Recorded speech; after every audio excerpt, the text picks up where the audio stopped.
नमस्कार, India voice देख रहे हैं आप और मैं हूं आपके साथ शिवम दुबे। इंडिया वॉइस के खास कार्यक्रम देवभूमि समाचार में आप सबका स्वागत है। बुलेटिन की शुरुआत करेंगे। मुख्यमंत्री ने देहरादून में अपने आवास पर मुख्यमंत्री राहत कोष के अंतर्गत केदारनाथ क्षेत्र में अतिवृष्टि से प्रभावित व्यवसायियों की क्षतिपूर्ति के लिए 9 करोड़ 64 लाख की राशि को डीबीटी के माध्यम से भेजने का काम किया। मुख्यमंत्री ने कहा कि प्रधानमंत्री नरेंद्र मोदी के कुशल नेतृत्व में भव्य और दिव्य केदारनाथ बनाने का कार्य गतिमान।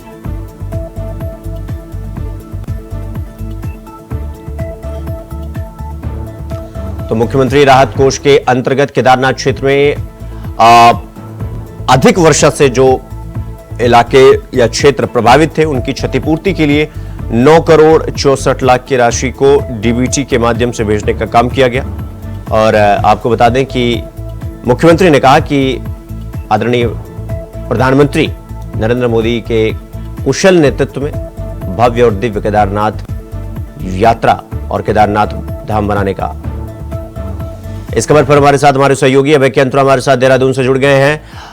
अभय, जिन इलाकों में अधिक वर्षा होने की वजह से वो इलाके प्रभावित थे, उनकी तरफ से मुख्यमंत्री की तरफ से क्या कुछ सहायता राशि या एक तरीके से कहें कि क्षतिपूर्ति के लिए बजट अलॉट किया गया?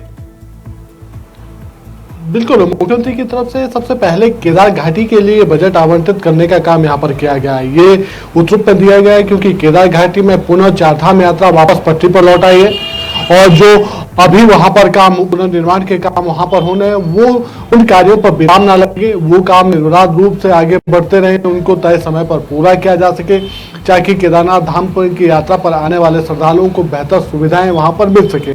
उसके लिए लगातार सरकार की तरफ से प्रयास यहाँ पर किए जा रहे हैं। ये कह सकते हैं कि मानसून सीजन के दौरान जुलाई माह में जो भीषण बारिश इस केदार घाटी में देखने को मिली थी, जिसके चलते कह सकते हैं कि आम जीवन काफी प्रभावित वहां पर हुआ था।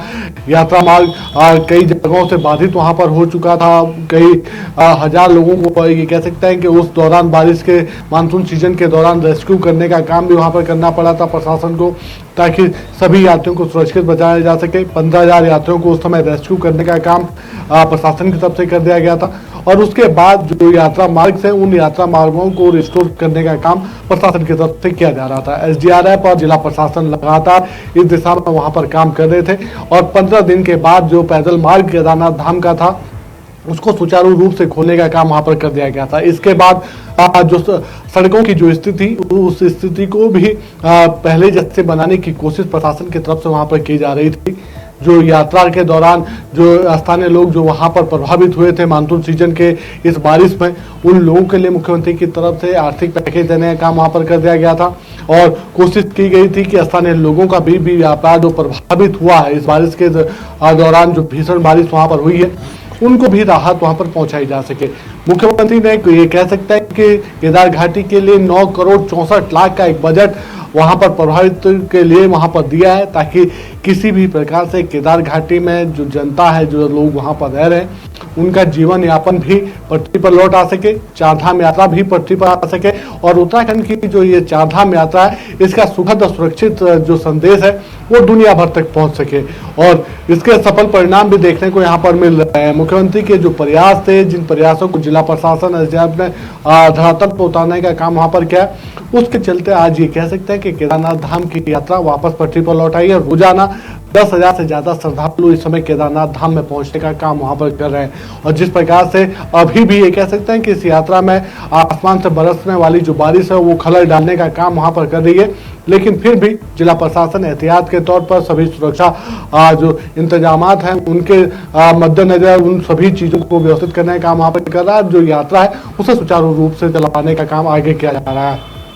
मुख्यमंत्री पुष्कर सिंह धामी ने पहले ही कहा कि उत्तराखंड में किसी भी प्रकार से सरकार के स्तर पर प्रभावितों को ये कह सकते हैं कि पीछे रखने का काम नहीं किया जाएगा। जो लोग इस मानसून सीजन में जो लोग प्रभावित हैं उन लोगों को ज्यादा से ज्यादा राहत वहां पर मिल सके, उसके प्रयास वहां पर किए जा रहे हैं और उसके लिए लगातार मॉनिटरिंग भी मुख्यमंत्री के स्तर पर यहाँ पर की जा रही है। आपदा सचिव से रोजाना मुख्यमंत्री पुष्कर सिंह धामी बातचीत करते हैं। जो यात्रा मार्ग हैं, खासतौर पर चारधाम यात्रा के जो मार्ग हैं उनको लेकर गढ़वाल कमिश्नर से बातचीत वहां पर मुख्यमंत्री पुष्कर सिंह धामी से होती है, ताकि किसी भी प्रकार से प्रदेश में विकास का जो पहिया है वो बाधित ना हो।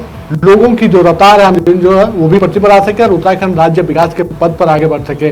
और उत्तराखंड में तो कह सकते हैं कि चारधाम यात्रा आर्थिकी की रीढ़ यहाँ पर कही जा सकती है, क्योंकि 40 लाख से ज्यादा ऐसे लोग हैं जो इस चारधाम यात्रा से सीधे तौर पर प्रभावित यहाँ पर होते हैं। तो अगर यात्रा रुकती है या बाधित होती है तो फिर इन 40 लाख परिवारों की रोजी रोटी पर असर पड़ने का काम यहाँ पर होता है। इसलिए सरकार की पहली प्राथमिकता इस समय चारधाम यात्रा को सुचारू रूप से संचालित करने का है, ताकि जो श्रद्धालु यहाँ पर आ रखे उनकी यात्रा सफल हो सके और उनकी जो मनोकामनाएं वो भी पूर्ण हो सके। उत्तराखंड यात्रा चारधाम यात्रा का जो सुखद संदेश सरकार देना चाहती है सुरक्षित यात्रा का, वो भी दुनिया दोनों तक फैल सके। तो कोशिश यही है। और अब ये कहा जा सकता है कि आपदा प्रभावितों के लिए मुख्यमंत्री पुष्कर सिंह धामी अब आगे बढ़कर काम कर रहे हैं और उनका जो नुकसान यहाँ पर हुआ उस नुकसान की भरपाई करने का काम ये भी यहाँ पर सरकार की तरफ से किया जा रहा है। जी जी, अभय आप हमारे साथ बने रहिएगा, हम फिर आपका रुख करेंगे।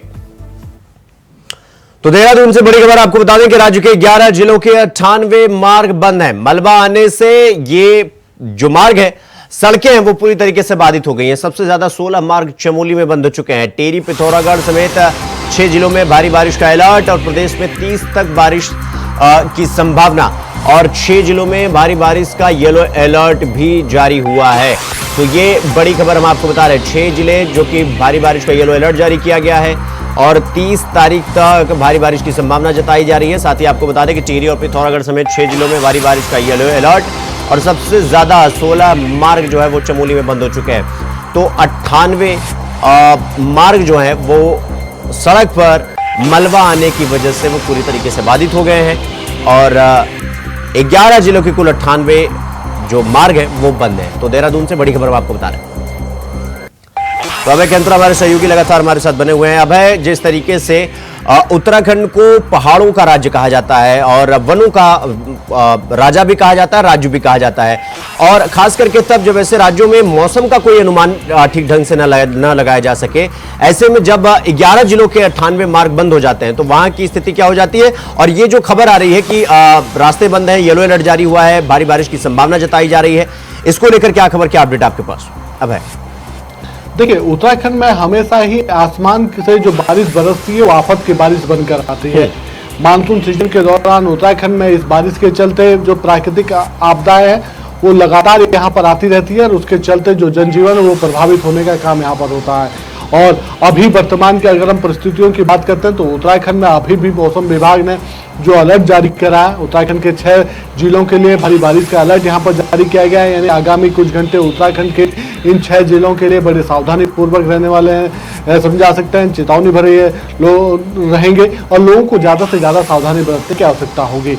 पूरे प्रदेश की अगर हम बात करते हैं तो सिर्फ पूरे प्रदेश में सिर्फ हरिद्वार और उधम सिंह नगर की अगर हम बात करते हैं तो ये 2 जनपदों को अगर छोड़ दिया जाए तो 11 जनपदों में अभी भी ये कह सकते हैं कि जो आवागमन के जो प्रमुख जो मार्ग हैं वो कई जगहों पर बाधित होते हुए नजर आ रहे हैं। 98 ऐसी सड़कें हैं पूरे प्रदेश यानी 11 जिलों की जिनका जिला मुख्यालयों से संपर्क यहाँ पर कटा हुआ है। इन गांवों पे जो लोग हैं वो लोग जिला मुख्यालय तक नहीं पहुंच पा रहे हैं, बल्कि जो दूसरे वैकल्पिक मार्ग हैं उन मार्गों का प्रयोग करने का काम उनकी तरफ से यहाँ पर किया जा रहा है। जिला प्रशासन लगातार अवरुद्ध मार्गों को खोलने का काम यहाँ पर कर रहा है। जो जेसीबी की जो मशीनें हैं जो पीडब्ल्यूडी विभाग की तरफ से तैनात कर दी गई है ऐसे सभी पॉइंटों पर जहाँ पर रोड ब्लॉक्स होने की या मलबा आने की संभावना रहती है उसको भी अब ऐसी जगहों पर मूवमेंट उन जेसीबी का कराने का काम यहाँ पर किया जा रहा है, ताकि जो ग्रामीण सड़क है वो खोली जा सके और ग्रामीण स्तर पर भी जो लोग आवागमन नहीं कर पा रहे हैं उनको आवागमन की सुविधाएं वहां पर उपलब्ध कराई जा सके। जिला प्रशासन लगातार इस दिशा में अपने अपने जनपदों की मॉनिटरिंग यहाँ पर करा। सभी जो एसडीएम है या तहसीलदार है उन सभी को यहाँ पर तैनात उन सभी की तैनाती यहाँ पर कर दी गई है, ताकि अपने अपने जनपदों की जो स्थितियां उनको नियंत्रित किया जा सके। जो बारिश के चलते जो मार्ग अवरुद्ध हो रहे हैं उनको तत्काल रूप से खोलने का काम वहां पर किया जा सके। और ये कह सकते हैं कि रोजाना खुद जिला आपदा प्रबंधन जो विभाग है वो उन सड़कों की जो अवरुद्ध सड़कें हैं उनको खोलने की जो स्टेटस रिपोर्ट है उसको मांगने का काम यहाँ पर करता है और जो दिशा निर्देश वहां से देने चाहिए उन दिशा निर्देशों को आगे बढ़ाने का काम वहां पर किया जाता है। तो कोशिश की है, लेकिन उत्तराखंड में जिस प्रकार से कह सकते हैं कि मानसून का सीजन हमेशा चुनौतीपूर्ण रहता है तो वो सब चीजें यहाँ पर देखने को भी मिल रही है और अभी भी ये कह सकते हैं कि जो आसमान से बारिश बरसती है वो आफत की बारिश बनकर आ रही है। जी अभय, ये जो 11 जिलों के 98 मार्ग जो है वो बंद हुए हैं मलबा आने की वजह से। और 16 मार्ग चमोली के बताए जा रहे हैं, टिहरी और पिथौरागढ़ के ये इलाके हैं। 6 जिलों में बारिश का अलर्ट और 30 तक भारी बारिश की संभावना, येलो अलर्ट भी जारी किया गया है। सवाल ये कि क्या प्रशासन जब इस तरीके की आपदाएं आ रही हैं, एक तरीके से कहें कि आसमानी बारिश ने, क्या वो मुसीबत की बारिश हो रही है, प्रशासन क्या जमीन पर उतना एक्टिव दिखाई दे रहा है जिस तरीके का हमें सुनने को मिलता है कि प्रशासन पूरी तरीके से अलर्ट है? क्या वाकई में जमीनी हकीकत यही है या कहानी दूसरी? देखिए, ये कहा जा सकता है कि जिला प्रशासन की तरफ से जो ठोस रूप से जो काम आपदा सीजन, मानसून सीजन के लिए हो जाने चाहिए थे, जो तैयारियां पूर्व में की जानी चाहिए थी, वो तैयारियां तय समय पर नहीं की गई। और यही वजह है और यही वो कमियां हैं जिसके चलते आज ये कह सकते हैं कि मानसून सीजन में आम जनता को परेशानियों का सामना करना पड़ रहा है। ये कह सकते हैं कि मानसून सीजन हमेशा ही चुनौतीपूर्ण रहता है। उत्तराखंड में जब भी मानसून सीजन आता है, कई ऐसी प्राकृतिक आपदाएं यहाँ पर आती है जिनसे स्थानीय लोगों को दो चार यहाँ पर होना पड़ता है, सरकार को चिंतित यहाँ पर होना पड़ता है, राज्य को जान और माल दोनों का नुकसान यहाँ पर होता है। लेकिन सड़कों को खोलने के लिए कहा जा सकता है कि ऐसे चिन्हित पॉइंट पहले से ही तैयार यहाँ पर किए जाने चाहिए थे जिला प्रशासन की तरफ से, जहाँ पर संभावना सबसे ज्यादा सड़कों के अवरुद्ध होने की होती है। अगर कहीं पर भूस्खलन की कोई घटना यहाँ पर आती है तो फिर वहाँ पर कर्मचारी या जो जेसीबी जो मशीनें हैं जो सड़कों को खोलने का काम तत्काल रूप से कर सकती है, उनको वहाँ पर तैनात कर देना चाहिए। जी अभी आपने जो जिक्र किया कि प्रशासन को पहले से मुस्तैद रहना चाहिए, सवाल तो यही है कि ये कोई पहली बार तो है नहीं, ये हर वर्ष का यही कहानी है। तो उसके लिए प्रशासन को क्या पहले से प्री प्लानिंग करके नहीं रखनी चाहिए कि अगर ऐसी स्थिति बनी तो हम लोगों को क्या कुछ सुविधा दिलवा सकते हैं या उनके लिए किसी मुसीबत की सामना ना करना पड़े उनको, इसलिए भी पहले से प्री प्लानिंग कर लेनी चाहिए? क्या एक ग्रीन ग्राफ पहले से बना के नहीं रखना चाहिए, वेट करना चाहिए कि आपदा आएगा उसके बाद हम देखेंगे क्या करना है? देखिए, जो सबसे बड़ी जो कमी नजर आती है वो कमी आती है कोऑर्डिनेशन की। वो कोऑर्डिनेशन यहाँ पर देखने को नहीं मिल पाता है क्योंकि आप जनपदों के भीतर देखें तो जो सड़कों का जो निर्माण का जो काम होता है वो सिर्फ एक पीडब्ल्यूडी विभाग के नहीं बल्कि कई तरीके के विभाग इस सड़कों से जुड़े हुए यहाँ पर होते हैं। कुछ प्रधानमंत्री ग्राम सड़क योजना से जुड़े हुए विभाग होते हैं, कुछ अर्बन डेवलपमेंट से जुड़े हुए जो विभाग होते हैं, कुछ एडीबी से जुड़ी हुई जो सड़कें यहाँ पर होती है। अगर तो अवरुद्ध यहाँ पर होती है तो फिर जो जिला प्रशासन के अधिकारियों का आपस में जो कोऑर्डिनेशन होना चाहिए था विभागों के साथ, वो यहाँ पर देखने को नहीं मिलता। खामियाजा आम जनता को परेशानियों के रूप में यहाँ पर उठाना पड़ता है। ये कह सकते हैं कि शासन स्तर से अधिकारियों को दिशा निर्देश तो दे दिए जाते हैं लेकिन उन आदेशों का इम्प्लीमेंट धरातल पर पूर्ण रूप से नहीं हो पाता है क्योंकि जिला प्रशासन के जो अधिकारी हैं वो ढुलमुल रवैया अपनाने का काम वहां पर करते हैं। ठीक है अभय, बहुत बहुत धन्यवाद आपका हमसे जुड़ने के लिए और इस खबर पर जानकारी हमारे साथ साझा करने के लिए। तो यहाँ पर रुकेंगे एक छोटे से ब्रेक के लिए, खबरों का सिलसिला जारी है, फौरन लौट रहा है। ब्रेक के बाद एक बार फिर आप सबका स्वागत है मेरे साथ। रुक करेंगे अगली खबर की ओर। राज्यपाल लेफ्टिनेंट जनरल गुरमीत सिंह ने मंगलवार को राजभवन में मुख्यमंत्री पुष्कर सिंह धामी से शिष्टाचार भेंट की। इस दौरान उनके मध्य चारधाम यात्रा, मानसून की तैयारियों के साथ ही प्रदेश के विभिन्न समसामयिक विषयों पर चर्चा हुई।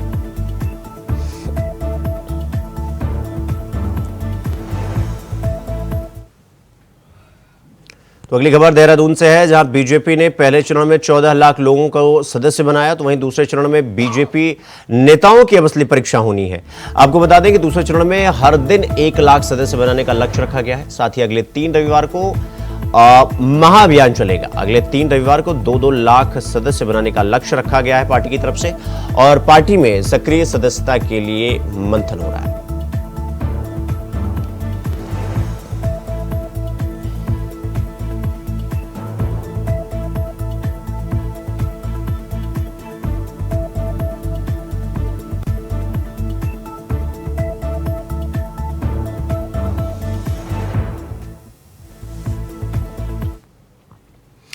तो वही सचिव गृह शैलेश बगौली ने वीडियो कॉन्फ्रेंसिंग के जरिए विभिन्न जिलों में स्थित शत्रु संपत्ति से संबंधित प्रकरणों की जानकारी ली। सचिव गृह शैलेश बगौली ने जिला अधिकारियों से बात की।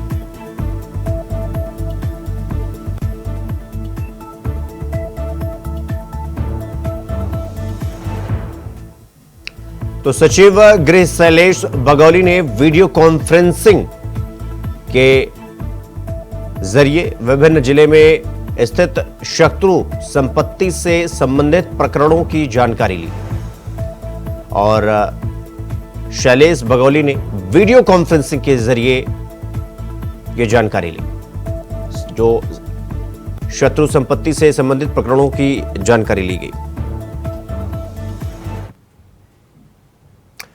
तो वहीं कांग्रेस प्रदेश अध्यक्ष करण मारा ने मुख्यमंत्री पुष्कर सिंह धामी के डेमोग्राफिक चेंज वाले बयान पर कटाक्ष किया है।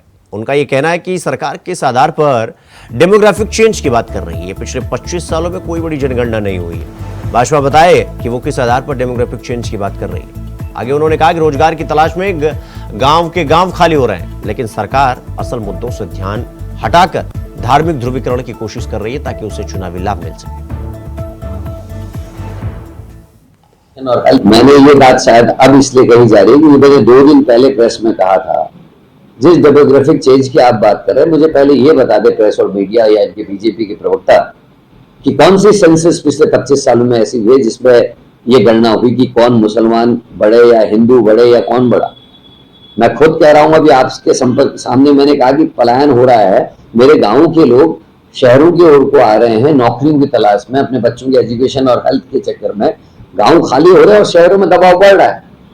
और केवल ये लैंड जिहाद, लव जिहाद, मंदिर, मस्जिद, मजार और फिर अब यूसीसी और अब ये डेमोग्राफिक चेंज एक नया वर्ड लाया गया। और मैं जानता हूं भारतीय जनता पार्टी की दुर्दशा हो रही है और वो धार्मिक सेंटिमेंट्स को जगाकर डिसेंट्रलाइजेशन ऑफ या सेंट्रलाइजेशन ऑफ बोर्ड की कोशिश कर रहे हैं। और उनका ध्येय केवल और केवल चुनाव और वोट है और इसीलिए वो इस तरीके के वर्ड्स को ढूंढ के ला रहे हैं और आप लोग उस बात को स्प्रेड। रुक करेंगे अगली खबर की ओर। जिलाधिकारी सवीन बंसल के अभिनव प्रयास से देहरादून में पर्यावरण संरक्षण और चौपहिया इलेक्ट्रिक वाहनों के संचालन को बढ़ावा देने के लिए मूलभूत सुविधाएं विकसित की जा रही हैं। पहले ही दिन से इसकी तैयारी में जुटे जिलाधिकारी ने अपनी टीमें लगाकर शहर में 10 से अधिक स्थान चिन्हित कर स्टेशनों की स्थापना पर तेजी से काम शुरू कर दिया। प्रथम चरण में पटेल पार्क, घंटाघर, गांधी पार्क के निकट, Pacific Rajpur road, IT park, Maharana Pratap Chowk के निकट, आईएसबीटी सहित कई स्थानों पर देहरादून में चिन्हित किए गए। ईवी स्टेशंस का हमारा प्रोजेक्ट था, वो भी एडवांस स्टेजेस पे आ गया है। जॉइंट सर्वे कंप्लीट हो चुका है और 9 स्टेशंस हमारे आइडेंटिफाइड हुए हैं। इसका एडवांटेजेस प्रमुख रूप से 2 हैं। ये हमारे हार्ट ऑफ द सिटी में होंगे जो लोकेशंस हैं, और सेकेंडली ये जीरो इन्वेस्टमेंट मॉडल है। So without spending any rupee I would be getting 9 hitech charging stations, और जिससे जो हमारे ईवी व्हीकल्स है उसको काफी बढ़ावा मिलेगा। तो वहीं जनपद पौड़ी गढ़वाल में प्राइवेट कारों में सवारी होने का मामला काफी लंबे समय से चल रहा है। टैक्सी चालकों की शिकायत पर परिवहन विभाग के प्रवर्तन दल की सहायक संभागीय परिवहन अधिकारी स्वयं लालबत्ती चौक पर चेकिंग के लिए पहुंची।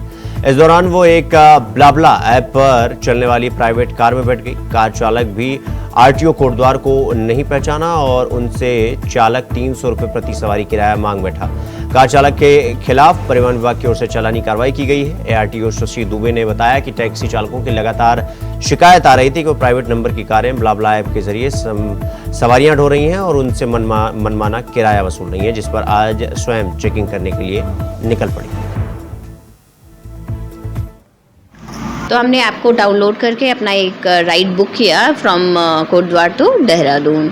तो उसने हमें जो लोकेशन बताया, शेयर किया कि यहाँ पे आप आ जाइए। हम गए और एज अ कस्टमर हमने उसे बैठ के हम लोग आए और उसने 3-4 लोगों को और बुक कर रखा था, उनको लिया। उसके बाद उसके हमने इंटरसेप्ट कर लिया। देखिए, प्राइवेट कोई भी गाड़ी है वो प्राइवेट इंडिविजुअल के लिए है, आप अपने पर्सनल काम के लिए यूज़ करेंगे, उसे आप कमर्शियल नहीं यूज़ करेंगे। कि नंबर वाली प्लेट की होती हैं तो उनके ऊपर हमारे कुछ रेगुलेशंस भी होते हैं कि परमिट कंडीशंस होती हैं उनका रेगुलरली फिटनेस होता है और वो गवर्नमेंट को अपना टैक्स भी देती हैं। जब ये प्राइवेट गाड़ियाँ एज अ कमर्शियल यूज़ करते हैं तो इसमें हमें कई तरीके से प्रॉब्लम्स होती है। फर्स्ट थिंग कि सरकार को राजस्व की हानि होती है कि वो हमें टैक्स नहीं मिलता है गवर्नमेंट को। सेकेंडली, ये सेफ भी नहीं है और डेंजरस भी है, क्योंकि ये लोग क्या करते हैं, ये कहते हैं कि आप जब कोई आपसे पूछे आप कहाँ जा रहे हैं, किसके साथ है, किसकी गाड़ी है, तो आप इसे बोलिए कि हमारे जो नोन हैं और हमारे रिलेटिव हैं या कुछ है, इस टाइप से आप बोलते हैं। बट इन केस ये किसी इलीगल एक्टिविटी में इन्वॉल्व पाई जाती है, तो जो उनके साथ कस्टमर ट्रैवल कर रहा होगा वो उसके खिलाफ भी मुकदमा दर्ज हो सकता है कि आप इनके साथ इन्वॉल्व हैं इस केस में, तो इट्स नॉट सेफ। वहीं उत्तराखंड के ऋषिकेश गंगोत्री राष्ट्रीय राजमार्ग पर टिहरी जिले के अंतर्गत चंबा से कांडी खाल के बीच शंकर बैंड पर धर्मराज कंपनी के द्वारा टिहरी जिला प्रशासन से बिना अनुमति के मानकों को ताक पर रखकर क्रैशर प्लांट चलाया जा रहा था, जिसमें मजदूरों की सुरक्षा के लिए व्यवस्था नहीं है। इस संबंध में बीआरओ के अधिकारी से जब बात की गई तो उनका यह कहना था कि मामला संज्ञान में नहीं है, देखता हूं। यानी एक बीआरओ का जिम्मेदार अधिकारी इस तरह की बात कर रहा है तो उससे क्या अंदाजा लगाया जा सकता है। राष्ट्रीय राजमार्ग बनाने में बीआरओ के अधिकारी कितने संवेदनशील और लापरवाह बने हैं। टिहरी जिले के अपर जिलाधिकारी के मिश्रा ने कहा कि धर्मराज कंपनी के द्वारा बिना अनुमति के क्रशर प्लांट चलाए जाने की जांच की जाएगी और कड़ी से कड़ी कार्रवाई भी की जाएगी। अगर ऐसी कोई स्थिति है वे आपके संज्ञान में लाए जाने पर और हम इसमें रिपोर्ट लेंगे, और अगर ऐसी कुछ भी अवैध खनन या ऐसी कोई भी परिवहन कुछ भी स्थिति पाई जाती है जो भी हमारे माइनिंग एक्ट के तहत है उसमें कड़ी कार्रवाई। तो अगली खबर डोईवाला से है, जहां अमर शहीद सरदार भगत सिंह की जयंती के मौके पर शहीद भगत सिंह की शहादत को याद किया गया। चांदमारी के भगत सिंह चौक पर बनी मूर्ति पर माला डालकर लोगों ने श्रद्धांजलि अर्पित की और श्रद्धांजलि देने वालों में से कांग्रेस नेता, किसान नेता और संयुक्त किसान मोर्चा के तमाम कार्यकर्ता मौजूद रहे।